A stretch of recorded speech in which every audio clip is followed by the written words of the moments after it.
Dia menculik 4 orang, sebelahnya bunuh 5 orang. 2 geng yang meneror semua orang, sekarang di satu tempat. Ini yang dilakukan Presiden El Salvador. Dia ubah seluruh negara. Dari ibu kota kejahatan dunia selama beberapa dekade, menjadi salah satu negara teraman di dunia saat ini. Semuanya karena presiden ini.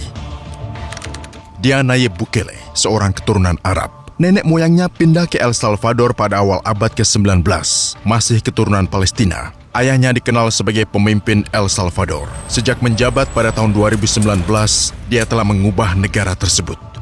Para penjahat yang bercokol di parlemen ini, mereka bahkan tidak mau menyetujui uang yang bukan milik mereka. El Salvador punya tujuan utama untuk menjamin keselamatan rakyat El Salvador. Inilah penjara Sekot di El Salvador. Para pemimpin geng berbahaya di dunia hanya beberapa langkah dari sini. Kita kunjungi selnya.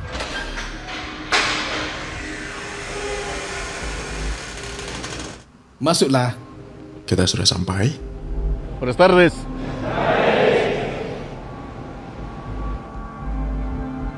Tak ada anggota keluarga mereka yang diizinkan berkunjung. 2 geng masuk penjara bersama. Masing-masing terlibat lebih dari 200 pembunuhan, pemerkosaan, dan banyak kejahatan lainnya.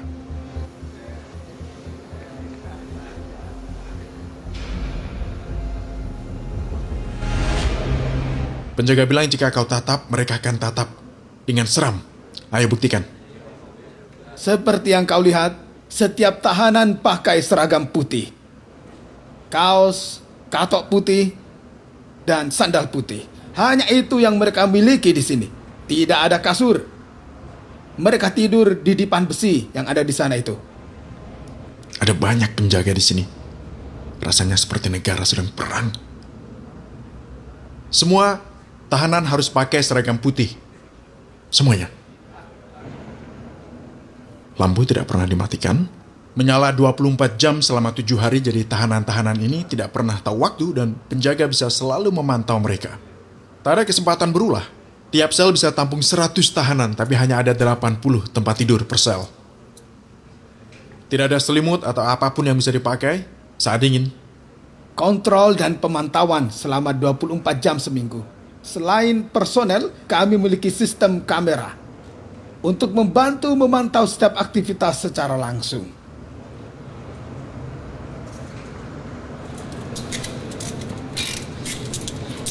Beberapa tahanan diizinkan keluar untuk berolahraga. Tahanan hanya boleh keluar dari sel selama 30 menit sehari. Olahraga hanya memakai berat badan saja. Semua sel sudah penuh.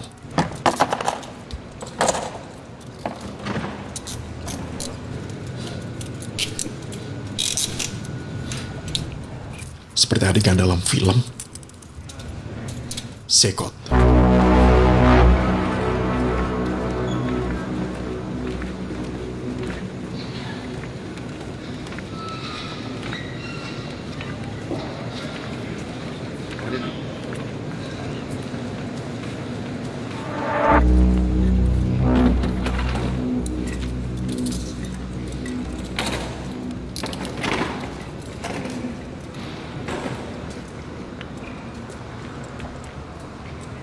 Solamente hay un clamor, abre los cielos sobre nosotros, abre los cielos, Señor, a llover.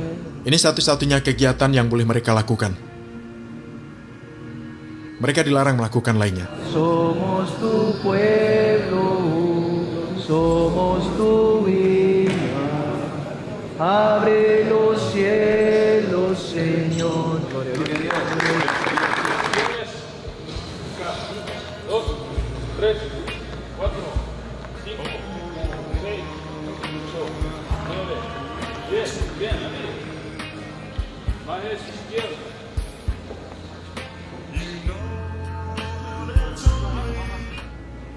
Tato mereka menunjukkan kelompok mana yang mereka ikuti. Siapapun yang punya tato geng akan segera ditangkap. Polisi memiliki katalog tato khusus. Setiap tato menandakan afiliasi geng. Ada anggota geng mencoba mengubah tatonya tetapi gagal.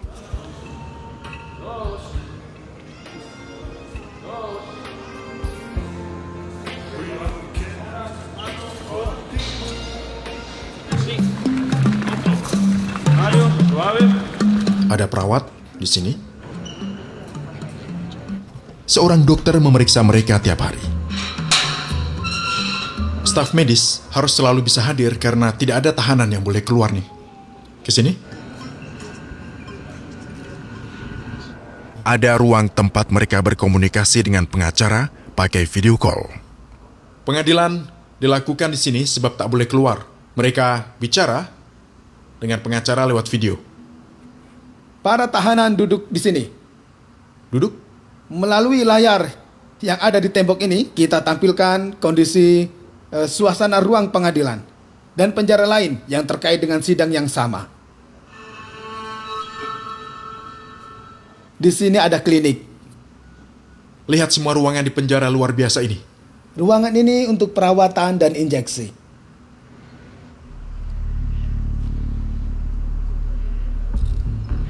Kita sedang berjalan antara anggota dua geng paling bahaya di dunia.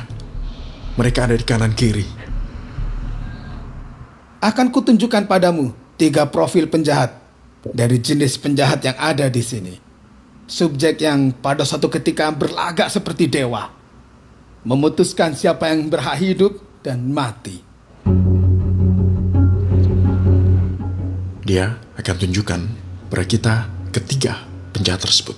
Buka maskermu. Dan ceritakan kejahatannya. Mereka sangat berbahaya bagi masyarakat. Alias El Seco, anggota aktif geng Barrio 18. Subjek ini didakwa dengan pembunuhan berencana. Dijatuhi hukuman lebih dari 100 tahun penjara. Angkat bajumu. Tatonya bisa menunjukkan dari geng mana mereka berasal. Yang ini membunuh 5 orang. Dia membunuh karena korban masuk ke wilayahnya.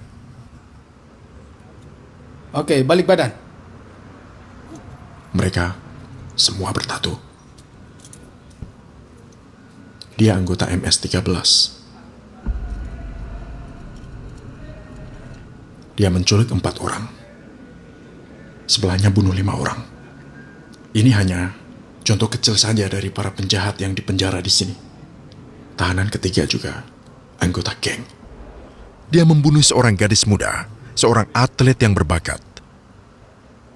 Dia telah membunuh gadis tersebut. Angkat bajumu. Dia renggut harapan gadis itu.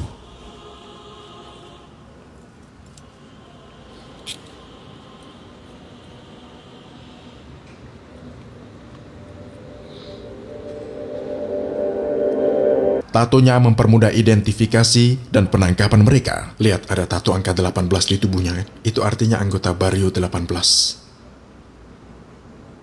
Coba perhatikan, kebanyakan tato di tubuh mereka ada gambar batu nisan. Mereka memakai tato ini untuk mengenang anggota geng lainnya. Anggota geng mereka yang sudah tewas dalam pertempuran atau pertikaian. Mereka juga punya tato kuburan dan tengkorak para korban.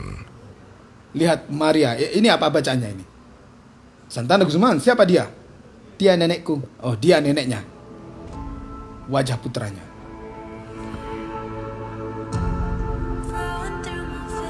Ada tato untuk kenang anggota geng yang tewas juga. Semacam tengkorak. Setiap tato punya makna. Mereka ditangkap dan dikurung di penjara yang sama. Kedua geng ini berperang, tapi sekarang mereka di penjara bersama. Biasanya, kau juga bisa lihat ada tato wajah wanita di kaki mereka. Juga tato tengkorak dan ada juga tato marijuana. Untungnya aku tinggal jauh jika kelak salah satu mereka tangkapku bisa masalah.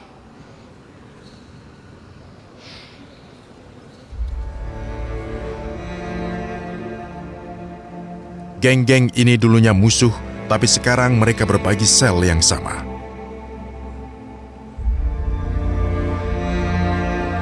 Seluruh hidupnya terkurung di sel ini. Mereka tak akan pernah pergi. Ini toiletnya. Kau lihat, ada di pojokan. Sudah 2 tahun di sini, Begitu penjara dibuka, para penjahat dipindahkan ke sini. Para penjaga menutup wajahnya khawatir ada napi yang bisa saja menghubungi orang luar agar membalas dendam pada keluarga penjaga. Sekarang kita menuju sel isolasi tempat napi yang berperilaku buruk. Ini yang membuat mereka tetap patuh. Tak ada cahaya. Inilah sel isolasi. Hanya ada lantai semen di sini. Ini dia sel isolasinya. Jika tahanan berperilaku buruk, mereka dikurung 15 hari.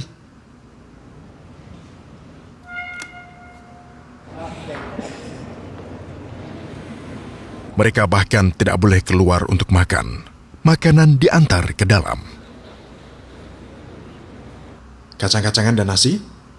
Tak ada ayam, tak ada daging.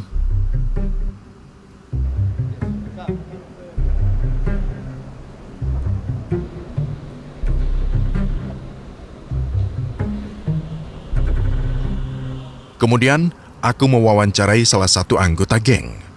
Dan ini anggota MS-13. Berapa orang yang dia bunuh? 30. Dia bunuh 30 orang. Bisa lihat tatonya? Lihat.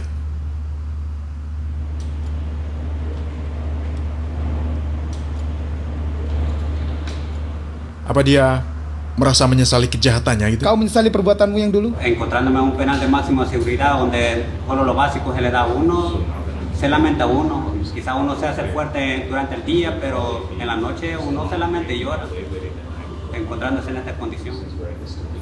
Dia bilang menangis setiap hari dan menyesali perbuatannya. Tapi ya sudah terlambat dong. Dia menyesal tapi harus hadapi hukum. Jadi dia ini berapa umurnya saat gabung geng gitu? Como la de 11 años. Dia gabung geng saat 11 tahun. Dan kini dia ada di sini di Sekot. Tindakan presiden sangat berani dan brilian. Saat dia pertama kali terpilih tahun 2019, tingkat elektabilitasnya sekitar 50%. Maka saksikanlah, hari ini El Salvador telah memecahkan semua rekor. Namun pada pemilihan umum 2024, ia menang telak dengan perolehan 85% suara. Di sini, dengan kebebasan dan keamanan total. Di sini, di negara paling aman di seluruh belahan bumi barat. Mengapa? Sebab untuk pertama rakyat merasa aman. Ini akhir kunjungan penjara Sekot. Ada pelajaran di episode ini? Banyak yang kita pelajari dari presiden ini.